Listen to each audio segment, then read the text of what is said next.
یہ ہیں سر شاہنواز بھٹو، ذوالفقار علی بھٹو کے والد اور بینظیر بھٹو کے دادا۔ 1888 میں گڑھی خدا بخش لاڑکانہ میں پیدا ہونے والے شاہنواز بھٹو بڑے جاگیردار غلام مرتضی بھٹو کے صاحبزادے تھے، جن کی 2.5 لاکھ ایکڑ زمین ہوا کرتی تھی۔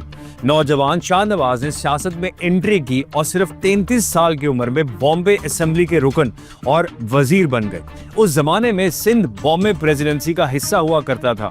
یہ شاہ نواز بھٹو ہی تھے جنہوں نے سندھ کو بامبے سے الگ کر کے نیا صوبہ بنوایا تھا۔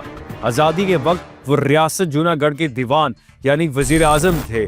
نواب محبت خان جی کے کہنے پر شاہ نواز بھٹو نے قائد اعظم سے ملاقات کی اور جونا گڑھ ریاست کو پاکستان میں مرج کرنے کا اعلان کیا تھا۔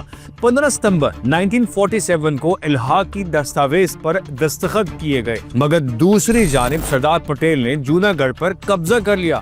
ان کی اولاد میں بیٹا ذوالفقار علی بھٹو بھی وزیر اعظم بنا اور ان کی پوتی بینظیر بھٹو بھی اسی منصب پر فائز ہوئی۔ ذوالفقار علی بھٹو نے اپنے چھوٹے بیٹے کا نام اپنے والد کی نسبت سے میر شاہ نواز رکھا۔